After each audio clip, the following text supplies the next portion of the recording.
photo. Ah ouais. Alors j'espère que vous avez bien écouté, parce que là on va vous montrer la mise en pratique sur des données industrielles. Voilà, c'est ça. Alors c'est pas facile de passer après Yann, que tout est facile avec Yann. Ouais, c'est ça. Alors, on va essayer de montrer que c'est facile aussi. Et effectivement, cette dernière diapo elle est intéressante, parce qu'elle, effectivement ça semble facile à installer, quelque chose qui est très rapide, mais effectivement il y a toujours la question de la fiabilité de l'information, la fiabilité de ce qu'on va récupérer derrière. Et notamment, tout ça peut être assuré par le graphe sémantique. Alors nous, on ne travaille pas avec des graphes sémantiques, mais avec des graphes de connaissances, plus spécifiquement avec des ontologies. On va essayer de vous expliquer la différence. Et ces ontologies, on a décidé de les construire avec l'humain. Et en fait, de rajouter de l'humain dedans, ça va faire le lien justement entre de la connaissance fiable pour gérer des données, qui elles peuvent être liées de manière sémantique. Et du coup, si on compile et les RAG, avec ce manque de sécurité, et la construction d'un modèle sémantique solide, géré par des connaissances humaines, finalement on va encore augmenter la possibilité en fait, d'avoir une information fiable. Et du coup de pouvoir faire tourner, et effectivement, comme je sais plus, tu posais la question tout à l'heure, cette idée de pouvoir enrichir au fur et à mesure notre connaissance par notre propre connaissance. Mais d'abord, on peut s'intéresser effectivement à la manière de voir les choses. Allez, je te laisse présenter cette... Est-ce que certains d'entre vous connaissent cette image et sa signification? Ouais, c'est vraiment par hasard, je te jure. Vous en faire un résumé, vous en faire un résumé alors. Ouais. En fait, c'était pendant la Seconde Guerre mondiale, je crois, ou la première, je me rappelle pas, une des guerres. Quand les avions revenaient, ils notaient là où étaient les impacts. Et ce qu'ils faisaient, c'est qu'ils amélioraient ces parties-là. Et alors que c'est totalement l'inverse qu'il faut faire, dans la façon de penser. C'est exactement ça. Voilà. Ouais. C'est plutôt de se dire, attends, les avions qui ne sont pas revenus, c'est peut-être parce qu'on les a tapés dans les autres endroits. Donc ne cherchons pas à améliorer l'endroit où il y a les impacts, forcément, mais regardons si on peut améliorer les autres endroits. Ils n'avaient pas touché le système critique sur les systèmes carburant, hydraulique, donc les avions arrivaient à voler pour rentrer. Exactement. Voilà. Et les statisticiens faisaient l'erreur de regarder l'endroit où il y avait le plus d'impact et il fallait regarder un pas de côté. Ouais. Merci Bada. Donc effectivement, c'est un statisticien qui s'appelle Abraham Wald, en 1938, qui a amené tout ça aux alliés américains qui, sous couvert des échanges de ses travaux, ont protégé sa famille contre la persécution nazie. Donc ce qui compte, c'est d'avoir un pas de côté dans les biais cognitifs et de regarder, on est face à des contextes dans lesquels il y a des millions de données partout, et c'est pas parce qu'il y a de la donnée que vous avez forcément trouvé la réponse que vous cherchez. Il y a peut-être des éléments pour lesquels vous n'avez pas de données, et la non-donnée est aussi une réponse. C'est la différence entre la connaissance et la donnée. Et nous, on va essayer de vous expliquer comment faire le lien entre les deux.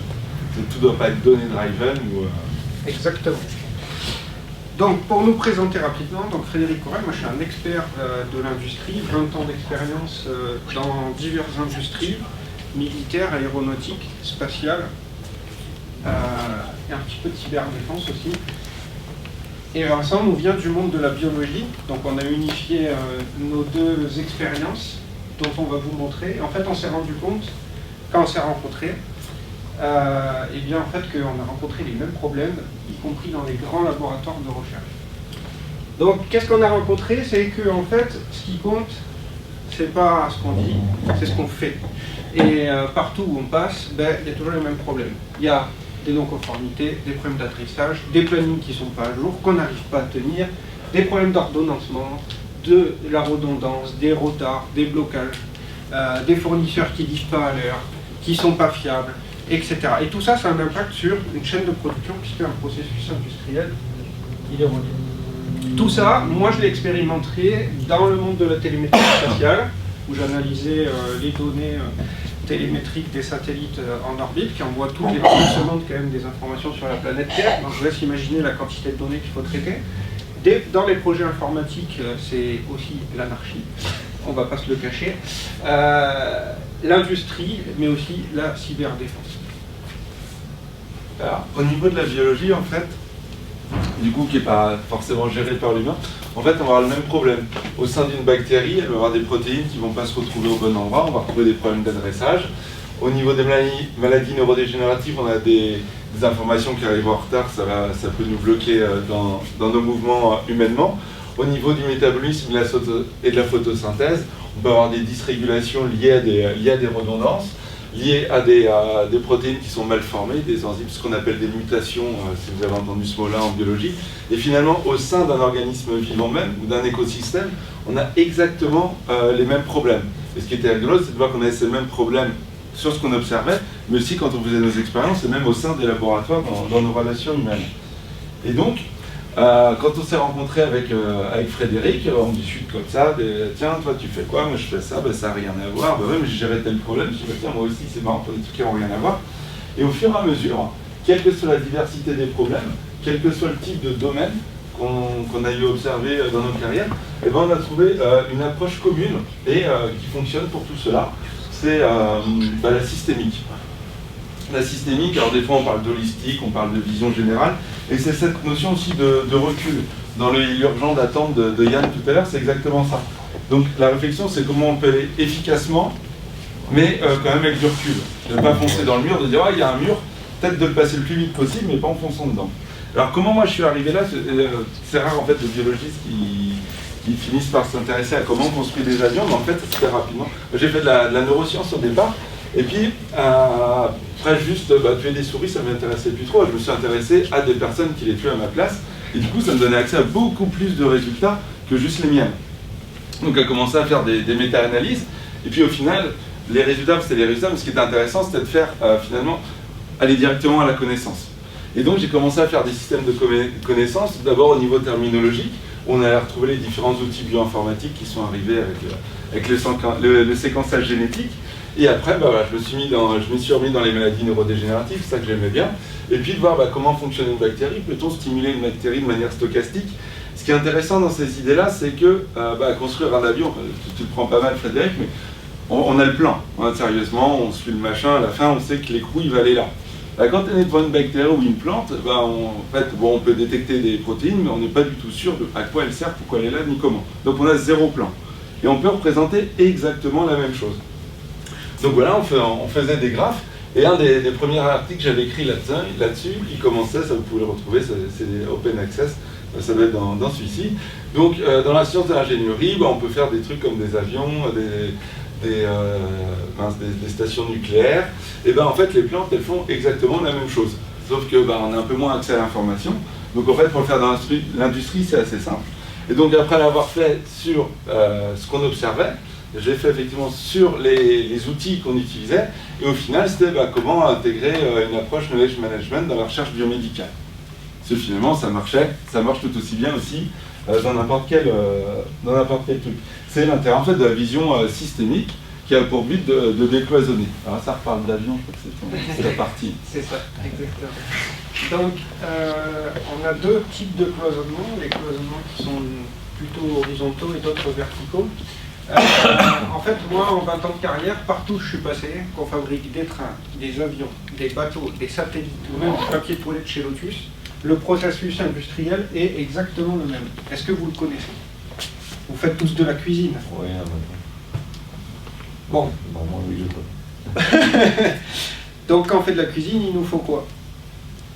Je veux faire un poulet au citron. Oui, je veux le faire au four, il me faut le four, il me faut le plat, il me faut tous les ingrédients, et il me faut de l'électricité ou du gaz. Et la recette. Voilà. Et la recette, exactement. Donc là, l'objectif, c'est qu'en fait, on s'est rendu compte que non seulement on a cloisonné depuis le Fordisme qui est arrivé, chaque métier, donc on a eu des ruptures sur le plan communication, dans quelle que soit l'entreprise dans laquelle on est passé, mais aussi dans les solutions informatiques qui y sont associées. Au revoir. Et on s'est rendu compte effectivement que pour pallier à ces problématiques, les métiers avaient besoin de solutions rapides, donc ils se sont mis à utiliser Excel, qui est une super solution, on fait tout avec Excel, mais ça a des limites quand même. Et on s'est rendu compte aussi qu'on avait des problématiques qui n'existaient plus depuis 20 ans. Pour vous donner des cas d'exemple, moi j'ai des clients dont je ne citerai pas le nom, chez qui je suis intervenu, qui perdaient des dizaines de millions d'euros par an de pièces qu'ils achetaient et qu'ils étaient obligés soit de jeter à la poubelle, parce qu'elles étaient plus réutilisables, soit d'appeler un ferronnier pour réévaluer le coût du métal et de pouvoir le revendre. Et à votre avis, pourquoi on a eu ce problème? Il y a 20 ans, on n'avait pas ce problème parce qu'on était gratte-papier. à cause de ces silos. À cause de ces silos, pourquoi? Parce que la personne qui appuie sur le bouton dans SAP pour pouvoir acheter ses pièces, par exemple dans un ERP, qu'est-ce qu'elle fait? Son but, c'est d'acheter le maximum de quantité pour réduire le prix. Parce que si j'achète en masse, ça revient moins cher.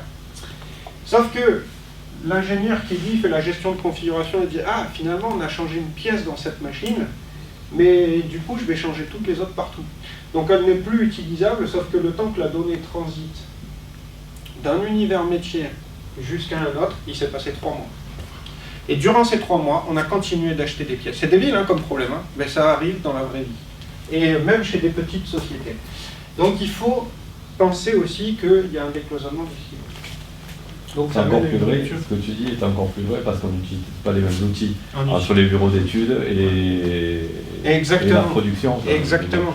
Entre la supply chain. Exactement. Un autre cas d'exemple ici, dans la phase d'installation manufacturing, moi j'ai vu des projets dans lesquels on fait réunion sur réunion pour expliquer les chiffres, parce qu'il y a Marcel, il a fait l'extract de SAP à 8h00, et puis il y a Jean-Luc, il a fait à 8h06, et ils ne sont pas contents parce qu'ils n'ont pas les mêmes chiffres. Et on passe 1 heure en réunion pour savoir qui a raison, pour arriver à la fin à placarder des PowerPoint partout dans les salles de réunion, pour dire que, ah oui, il y a un problème, il y a beaucoup de non-conformité sur ce même problème. Mais j'en ai pour l'instant pas vu encore mettre une casquette et des chaussures de sécurité pour aller voir ce qui se passe en bas, parce qu'il y a un vrai problème de communication. Et on se rend compte que finalement, c'est un problème qui coûte cher, parce qu'on abîme des pièces qui coûtent cher, et par manque de communication, on ne sait pas trop d'où vient le problème. Avec ce genre de solution, on peut l'identifier, on va vous montrer un petit peu comment. Car un des intérêts de la systémique, c'est le décloisonnement horizontal, et qui va du coup repermettre une communication. Et en fait, si on réfléchit à comment fonctionne notre communication, comment... Évidemment, moi, ce que j'exprime, vous pouvez le comprendre, et puis éventuellement faire vous une réponse dans le contexte, si vous souhaitez, ou faire une réponse même absurde, mais ça oblige forcément à avoir compris ce que je disais. Et souvent, et justement dans le milieu des graphes, on a souvent ce problème, c'est qu'on va mélanger ce qui est un graphe de données, ce qui va être un graphe sémantique ou un graphe de connaissances. Typiquement, les données, ce sont des faits. Ça peut être rouge, ça peut être un numéro de plaque d'immatriculation. Voilà, ce sont des données. L'information, c'est quand on va relier ces données. Donc on pourrait dire, mon numéro de plaque d'immatriculation est rouge. Ah, on a un début d'information. On peut aller dans quelque chose qui est un peu flou entre l'information et le savoir, c'est là où on va rajouter de la sémantique. La voiture qui a cette plaque d'immatriculation est rouge. Donc là, on est dans l'information, dans le savoir. Pour passer à la connaissance, c'est au moment où on va rajouter un degré d'abstraction, c'est dire, tiens, la voiture dans la plaque d'immatriculation, je ne sais plus trop, 56, elle est rouge. Bon. Là, on est dans le savoir. À partir du moment où on va abstraire, dire, les voitures ont une couleur, là, on arrive dans la connaissance. Et finalement, quand on voit une plaque d'immatriculation, on peut se dire dans la tête directement qu'on va la relier à ce qui va être, au fait qu'elle va avoir une couleur. Souvent d'ailleurs on dit je vais passer le prendre, ma voiture elle est blanche plutôt que donner la plaque d'immatriculation, parce que la couleur, même si plusieurs voitures ont la même couleur, elle est quand même plus facile à distinguer que la plaque d'immatriculation. À titre d'exemple, je ne sais pas s'il y en a parmi vous qui ont des chiens. Voilà, si on a un chien Médor, je ne sais pas si vous avez un chien particulier, si je dis le mot chien, vous pensez souvent à un chien. Mais globalement, même si ceux qui n'ont pas de chien parmi nous, si je dis le mot chien, on va avoir une idée que c'est un animal à 4 pattes qui remue la queue quand il est content et qui va aller sauter sur sa nourriture d'un coup. Ça, c'est de la connaissance, c'est-à-dire un pattern commun, conceptuel, abstrait qu'on a. Par contre, si une personne a un caniche ou si quelqu'un a un bulldog, au moment où je vais dire chien, il va penser plus spécifiquement à un type de chien. Bonjour. Et ce type de chien, un caniche, si je dis caniche, tout le monde voit à peu près le caniche et c'est différencier le caniche d'un bulldog. Donc chien, on a une idée générale du pattern, et après on peut affiner notre compétence en la spécifiant et en disant que si on spécifie une connaissance, elle peut quand même appartenir à un plus grand groupe. Et donc finalement, on voit là le lien direct entre nos données, notre information savoir et nos connaissances.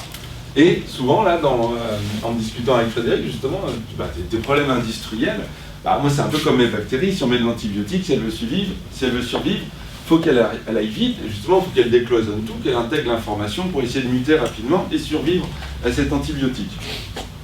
Et donc Frédéric il me dit oui, le problème c'est la gouvernance de données. Je dis oui, alors Je dis, bah, si vous mettez vos connaissances, bah, du coup, vous allez gérer vos données facilement. Je dis, ouais, mais il n'y a pas les connaissances qui sont utilisées. Je dis, bah, c'est embêtant, parce que si on voit ça de cette manière-là, si on a des gouvernances, des connaissances qui gouvernent nos informations, nos faits, c'est-à-dire aujourd'hui telle chose a été reliée à telle chose avec les données qui sont en dessous, finalement ça va assez facilement. Toi tu décloisonnes horizontalement, moi j'ai pris l'habitude de décloisonner verticalement, mais finalement on arrive au même truc. Et donc ça ressemblait à ça. Exactement. Donc là on va retrouver tous les silos métiers qui chacun possède leurs propres informations pour qu'enfin on puisse faire parler les gens avec la même langue. Je vais vous donner des cas d'exemples. Vous allez trouver ça aberrant et pourtant c'est la vraie vie. Ici on a le design qui conçoit les produits et qui définit avec les ventes, quel que soit ce qu'on fabrique, que ce soit une voiture, un satellite, un bateau, peu importe, on va réfléchir déjà à l'usage qu'on va faire du produit et on va commencer à définir en fonction de ça des premières briques avant de définir ici schématiquement comment on va dessiner ces pièces, comment on va les assembler, etc. J'ai eu des cas d'exemples pour ne pas les citer, où on se retrouve ici dans les phases de manufacturing, à employer un terme, par exemple un OSW, et on va employer le même terme ici, un OSW, alors que ça ne veut pas dire la même chose, et qu'on n'est pas sur le même processus. Il y en a un, ça veut dire out of sequence work, donc on est plutôt ici, c'est un travail encore non séquencé, et outstanding work, c'est un travail restant. Et alors je vous laisse imaginer quand on essaye de mettre une gouvernance en place et qu'en fait on a mis les mêmes informations dans des mêmes systèmes et en fait ça ne veut pas dire du tout la même chose. Voilà. Donc l'objectif il est aussi de rajouter cette couche de connaissances par-dessus les données au-delà de les relier en fait. Donc on va vous montrer un exemple concret de tout ça, de comment on s'y prend. Donc du coup on s'est dit tiens on va mettre toutes nos idées communes ensemble et dans un seul modèle. Et alors évidemment, on ne connaît pas tout sur tout, mais on a déjà une idée globale, comme on l'a montré tout à l'heure, c'est qu'on s'est dit, bon, tout ça finalement, avec l'approche systémique, on peut y arriver. En fait, l'approche systémique, un de ses intérêts particuliers, c'est d'appréhender la complexité de manière simple. En fait, quand on a quelque chose de complexe, souvent, si on est avec du simplisme, c'est là où on va risquer de le compliquer. En fait, la vie, elle est complexe, mais finalement, si on attaque la vie simplement, on s'en sort pas trop mal. Si on commence à se compliquer la vie, alors là, on est dans d'autres problèmes. Et souvent, on confond complexe, compliqué, simple, simpliste. Mais nous, on a opté pour le simple vers le complexe.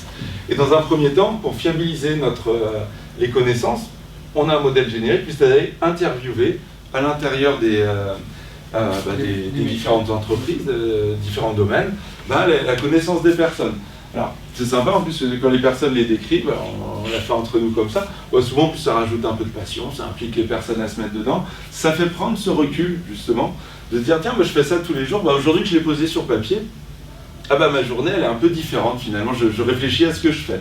Et puis, c'est là où on va aller chercher des informations un petit peu pertinentes, et puis voilà, sur des ateliers de 2-3 heures. 2-3 heures. Et l'avantage, c'est qu'on va récupérer aussi la connaissance avant que la personne parte à la retraite. Voilà.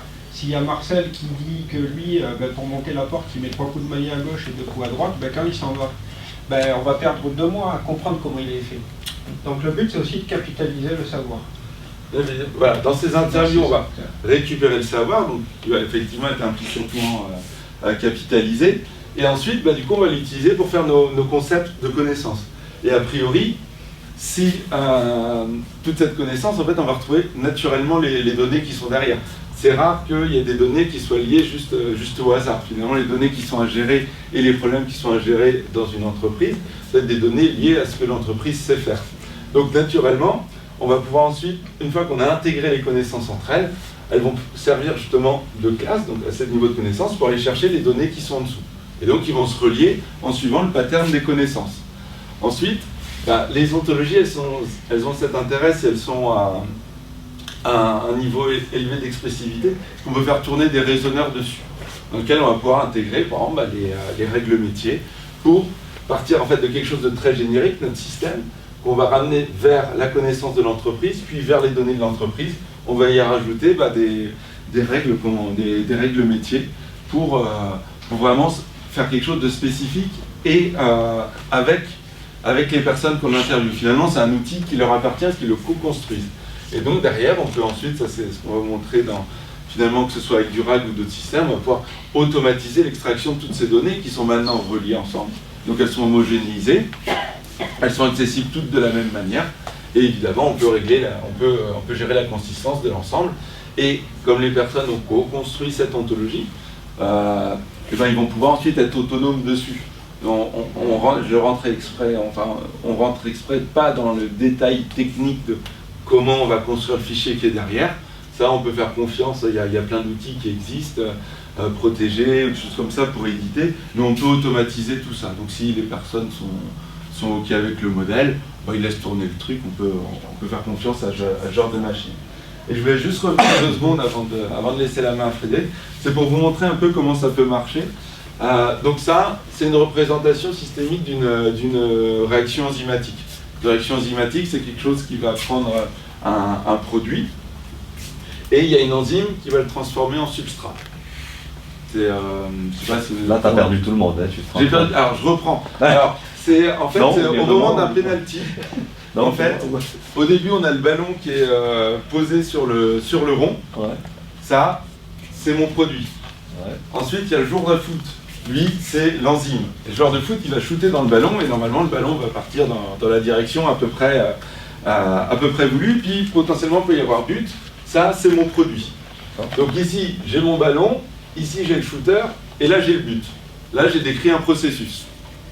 Donc ça, on peut le faire pour du produit industriel, on peut le faire pour des réactions biochimiques, parce que finalement, ça, c'est l'usine qui est à l'intérieur des cellules. Donc elle construit des protéines, elle construit des avions, mais globalement, elle fait un peu la même chose, et tout est action. Donc ici, on décrit un processus, et en fait, en utilisant des règles métiers qui sont derrière, donc ça, c'est la connaissance où on aurait interviewé, si je reprends le workflow de tout à l'heure, donc on interviewe des personnes, et puis, ils nous racontent ce qu'ils font, ils nous racontent leurs actions. Donc lui, en tant que joueur de foot, s'il est défenseur, il va plutôt faire des tacles, s'il fait des pénaltys, il va plutôt tirer au moment des pénaltys, comme j'ai décrit. Ouais, en fait, je suis plus à l'aise avec la biochimie que le foot, je connais le meilleur exemple. Et donc, quand on va lui demander, toi, comment tu shootes ton pénalty, il va dire, tu vois, j'observe le gardien, je me dis, tiens, s'il se met là, je vais faire une feintouille pour tirer dans la lucarne, j'en sais rien. Ça, c'est les règles métiers. Et du coup, une fois que lui il a décrit globalement ce qu'il fait d'habitude, on met les règles métiers. Ça, c'est la connaissance qu'on a renseignée pendant l'interview. Et ça, c'est la connaissance qu'on a fait avec l'ontologie. Parce qu'on a une ontologie de haut niveau. On va pouvoir faire tourner des raisonneurs autour de règles métiers. Donc, comme disait Yann tout à l'heure, un graphe sémantique, c'est facile à faire. Surtout quand en plus, on n'a que ça à faire et qu'on laisse la machine faire tout ce reste-là avec la connaissance implicite en plus des personnes qu'on a interviewées. Là, tu vas pouvoir faire des rags encore plus rapidement. Et donc, c'était juste pour vous donner cette idée-là. Et maintenant, l'idée, c'est de voir comment ça fonctionne en vrai. Et en particulier, tout ce qu'on vous présente maintenant, c'est possible parce que les technologies sont matures. Et donc, quelque chose comme OntoText et GraphDB, en fait, ça va nous permettre de manipuler ça facilement. Ensuite, pour requêter, c'est pas forcément évident, mais aujourd'hui, on a les LLM qui s'installent. Et en fait, tout ça devient accessible et hyper démocratisé, en fait. Exactement. Donc, concrètement, de quoi on va parler? On va simuler une fausse entreprise, évidemment, avec des fausses données qui représentent la vraie vie de ce qu'on a pu vivre dans l'industrie. À savoir des fournisseurs qui ne sont pas fiables, des pénalités de retard qui augmentent au fur et à mesure des jours, et la difficulté d'identifier les produits liés au retard des fournisseurs, parce que des fois, il suffit d'une rondelle en retard pour pénaliser des dizaines de véhicules qui, elles, utilisent la même rondelle, et comment savoir. Avant, il fallait demander à plusieurs experts qui mettaient 2 semaines pour essayer de comprendre tout l'impact. Là, le but, c'est en une question, façon ChatGPT, d'avoir la réponse dans la seconde qui suit. Donc c'est la question qui rapporte beaucoup d'argent. Alors comment ça fonctionne? On va vous montrer directement tout ça dans la base de graphes. Donc ici on a une base de données graphes, donc c'est un produit gratuit que vous pouvez télécharger sur internet, GraphDB, pas cité OntoText qui est présent ici. Merci à l'éditeur, donc dans lequel on va insérer un repository, donc une base de données vide, et on va insérer la connaissance qu'on a formalisée au travers du document qui retrace tout le processus qu'on nous a montré, plus les données. Et à l'intérieur, on va pouvoir commencer à explorer tous les éléments. Donc ce qui va commencer à être intéressant, c'est de vous montrer en fait cette cartographie qui recense l'ensemble des données d'un processus industriel. Par exemple, que je fabrique des avions, des bateaux, des voitures, des satellites, le process est le même, sauf que chacun a son propre vocabulaire. Ici en rouge, les bulles que vous voyez, si je zoome là, ce sont tous les processus que l'on a à l'intérieur d'une entreprise. Le processus de montage, le processus de contrôle qualité, etc. Pour avoir une gouvernance, ce qu'on a fait, c'est qu'on a non seulement décrit en français, mais aussi en anglais tous les labels. Donc ici, ce que vous voyez dans les labels. Et ensuite, on a défini une description dans quoi consiste chaque élément. Et enfin, autour, vous allez voir eh bien, toutes les données qui sont associées. Alors là, le graphe est filtré, bien sûr, parce qu'il est gigantesque. On n'affiche pas tout. Ce qu'on a derrière. Et donc en rouge, on a nos processus. Donc les choses sont bien centrées sur les processus. Ça, c'est la base de la systémique. Lors de l'interview, en fait, des experts. Enfin, de ceux qui font l'expert, ça va de celui qui enfonce un clou à celui qui va gérer toute l'entreprise. Pour nous, tout le monde est expert de ce qu'il fait. Donc, on interviewe les experts et on va relier les données par rapport à leurs connaissances. Exactement. Alors là, je repasse sur la présentation. Donc ici, ensuite, une autre visualisation, c'est de faire du parcours de graphe. Donc, c'est-à-dire que j'ai un point d'entrée, moi, j'y connais rien, je viens d'arriver dans un service, on me dit, il y a des composants qui sont en retard, lesquels? En fait, le système, il est intelligent, on lui a mis la règle métier du joueur de foot, et on lui a dit, à chaque fois qu'un fournisseur, il t'a posé un lapin plus de X fois, il devient en retard et il devient pas fiable. Donc, qu'est-ce qui se passe? En fait, le système, on part d'un point de départ, qui est le composant en retard, il va nous identifier toutes les pièces, donc forcément on n'a pas mis des vrais numéros, vous voyez ici les composants 5, 6, 7, 8, qui appartiennent au fournisseur qui s'appelle fournisseur 5, qui lui est en retard, et il a déjà livré par le passé d'autres composants. On retrouve la référence des plans d'action, les commandes associées, les ordres de production, jusqu'à la ligne de production sur laquelle a été montées les pièces, mais aussi on va retrouver le produit sur lequel sont montées ces pièces, le contact client et son nom, jusqu'au bon de commande. Et là, on sait qu'on a 6 000 € de pénalité par jour si on ne livre pas ce client à temps. On a une vision d'impact immédiate. Ça, c'est une première chose.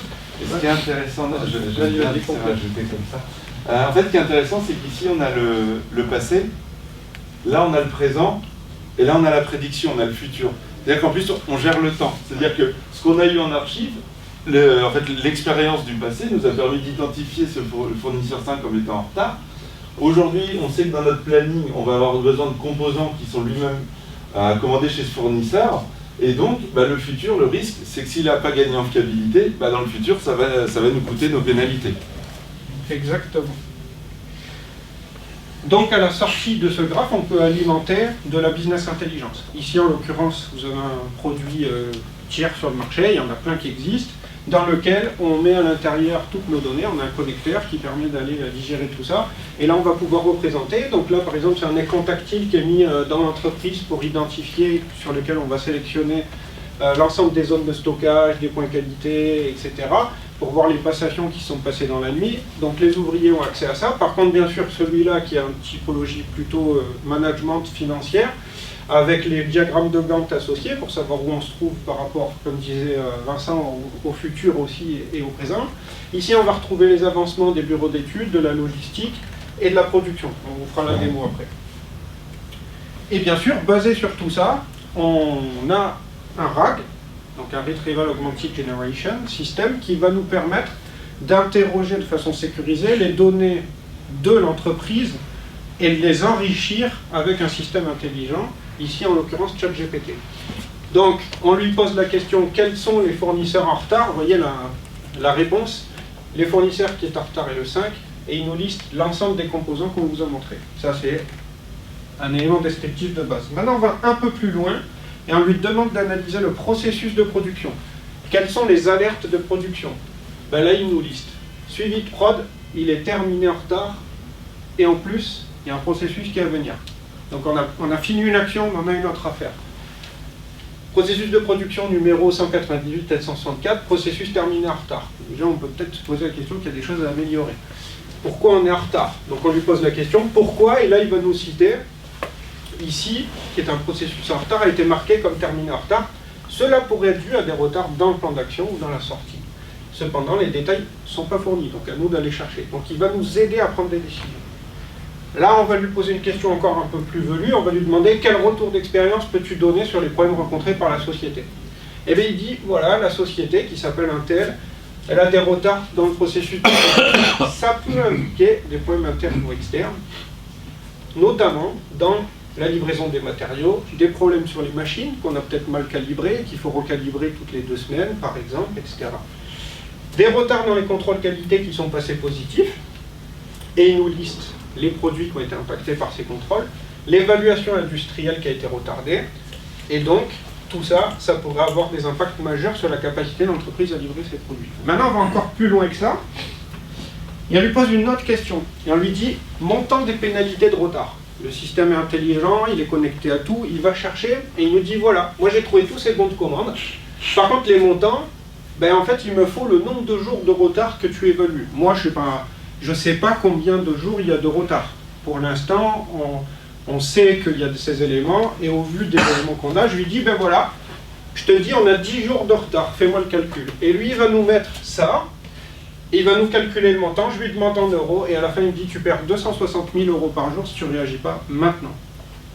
Voilà, là, le problème, il est enterré, tout le monde a compris le principe. C'est qu'on part d'une connaissance dans laquelle on a mis de la donnée, et sur laquelle on va enrichir. Et là, on va aller jusqu'au travail de l'ingénieur, puisque les prochaines professions qui sont quand même vachement touchées par les RAG et les LLM, c'est quand même des personnes plutôt d'ordre intellectuel, des métiers intellectuels. Ben, en fait, il va pouvoir s'appuyer sur ce genre de système pour prendre ses décisions. Ici, recommandation d'amélioration du processus industriel basé sur les données de la société. Voilà, il dit, je ne peux pas fournir de recommandations spécifiques, cependant, sur tous ces process, et ça, vous voyez, ce sont les process qu'on a mis dans notre système de connaissances, d'études, il peut être utile d'investir dans de la R&D, dans de la recherche et développement pour améliorer l'efficacité des produits. Peut-être qu'il faut introduire des nouvelles technologies ou méthodes. Dans la production, ben, il faudrait peut-être optimiser l'utilisation des ressources. Dans le processus vendre, ça serait bien d'améliorer la stratégie, peut-être qu'elle n'est pas bonne. Dans le contrôle qualité, ben, effectivement, on pourrait peut-être mettre en place de l'apprentissage automatique, etc. Donc on prend des données externes, puisque tout ça on ne lui a pas fourni au système. Ça vient de ton... Ça vient de l'LM. De l'extérieur. Voilà, de l'extérieur. Et on vient enrichir nos données intérieures. Alors maintenant, à vous de jouer. Donc on vient ici. On peut faire notre truc avant, moi j'aime bien montrer ce... Tu montres la requête Sparkle, Ouais, bien sûr. Oui, je te coupe comme ça. En fait, avant ça, c'était possible. Ouais, c'est la dernière. C'est plus petit. C'est avec toi. On vient juste de manger. Ça donne mal au cœur. En fait, dans l'idée, tout ça, c'était possible avant, mais il fallait connaître tout le modèle. Tout le modèle par cœur, faire des trucs, je tente que je maîtrise pas max. Voilà, pour arriver à un tableau comme ça, fallait une certaine expertise que nous on a, mais que tout le monde n'a pas. Et voilà, je voulais repasser par là avant pour dire que finalement interroger en langage naturel et avoir une réponse, déjà c'est incroyable. C'est-à-dire que vous n'avez pas besoin d'un expert comme moi chez vous, quoi. Enfin, au moins une fois au début pour mettre en place, bien sûr. Mais après, dans l'absolu, c'est là où cette démocratisation en fait, de l'interrogation de l'ordinateur par rapport à votre connaissance, c'est une plus-value incroyable dans une entreprise. Voilà, je vais mettre la parenthèse dans le monde de rigole, sur ça je savais que... Donc effectivement, le système il est intelligent, on peut lui poser tout un tas de questions. Donc effectivement, il y avait une question tout à l'heure, on peut lui paramétrer le connecteur qu'on a utilisé, des éléments contextuels et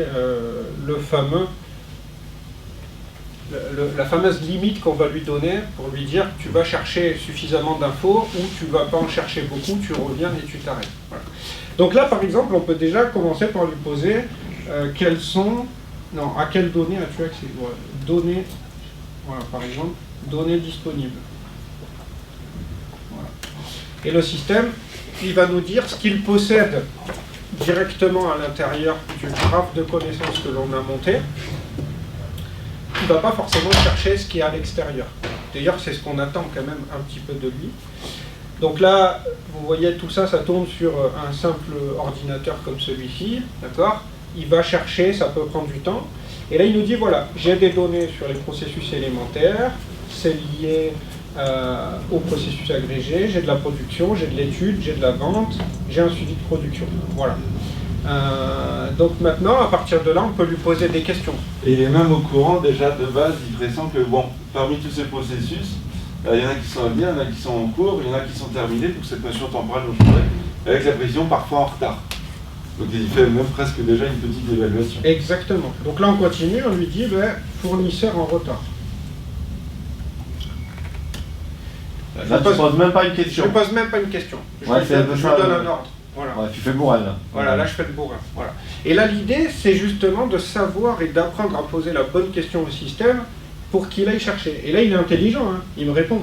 Il répond d'après les informations fournies, le fournisseur 5 est identifié en retard et il va nous chercher toute la liste des composants. Voilà.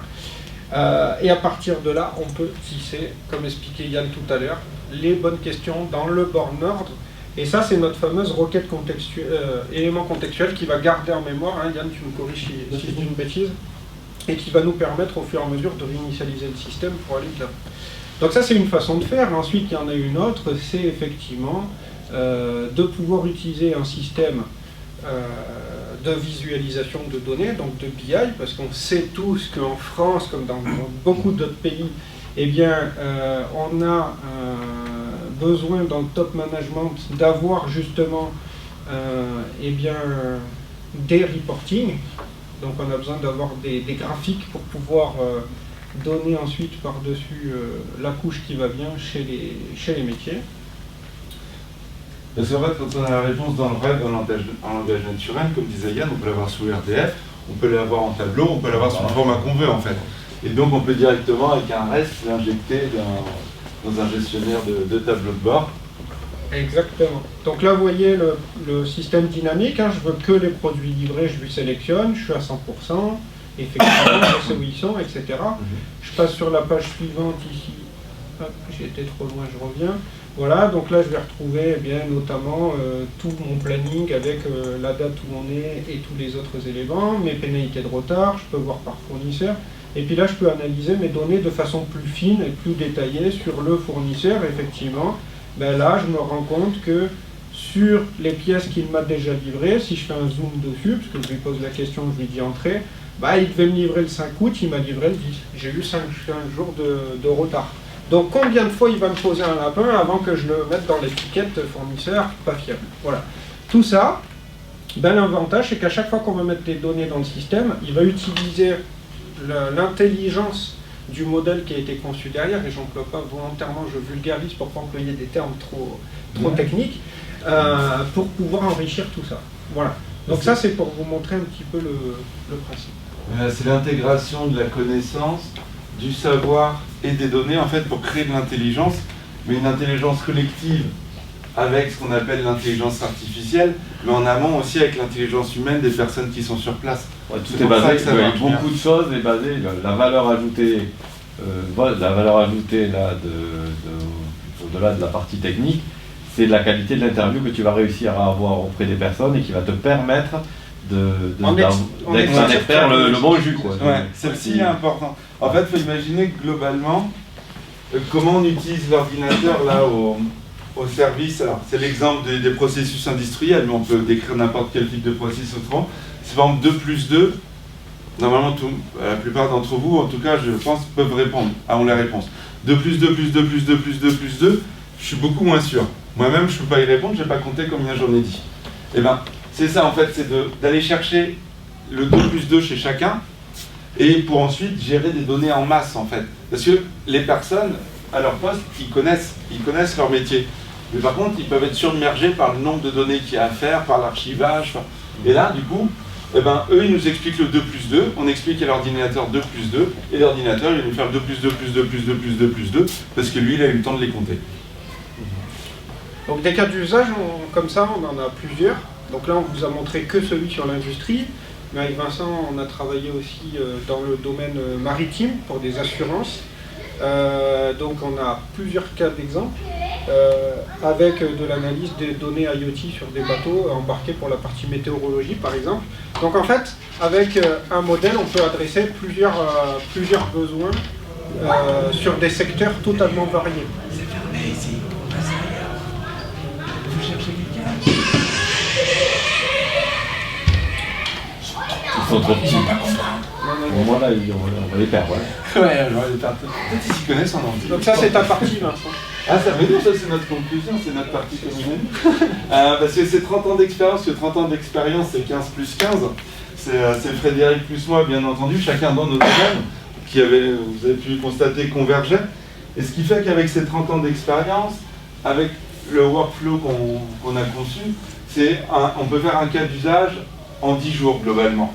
Et avoir un tableau de bord ou quelque chose d'interrogeable en fait par un service, voilà, en 10 jours.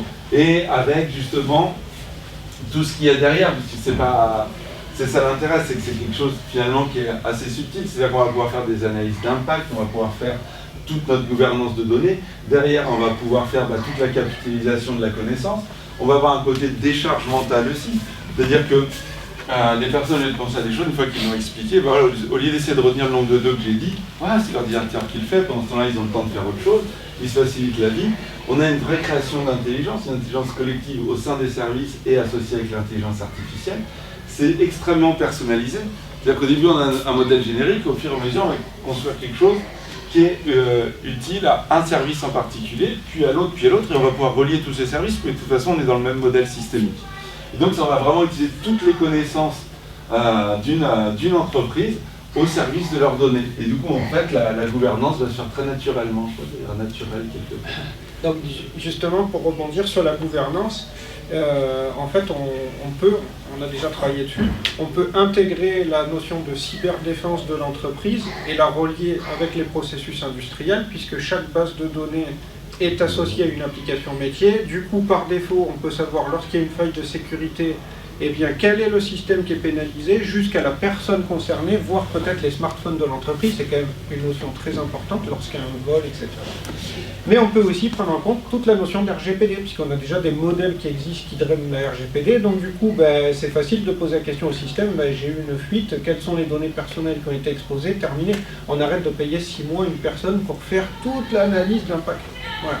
Donc l'objectif, il est aussi de gérer la classification de l'information, ce qu'elle signifie, par qui elle est gérée, par qui elle est gouvernée, quand c'est qu'elle est mise à jour, et aussi toutes les policiers de l'entreprise auxquelles elle se raccroche. Voilà. Je m'étends pas plus. Non, mais c'est trop bien, on peut s'étendre, je pourrais être un peu. Pour revenir à ce que tu disais au départ, c'est qu'on là on a parlé en fait, d'ontologie à haut niveau, mais du coup en dessous ça va jusqu'à la terminologie bien sûr. Donc le vocabulaire contrôlé, c'est-à-dire que d'un service à l'autre, même s'ils utilisent le même mot, ils vont finir par vraiment se comprendre que ces mêmes mots peuvent être différents ou que des mots différents peuvent être les mêmes. C'est des trucs super importants quand on fait du multidisciplinaire. Et voilà, continuer à insister surtout sur l'autonomie pour que les personnes puissent utiliser, parce que c'est quand même leur connaissance, c'est leurs données, c'est leur intelligence. C'est bien qu'ils en restent propriétaires. On a terminé. Voilà, merci pour votre attention. Merci à vous. Est-ce que vous avez...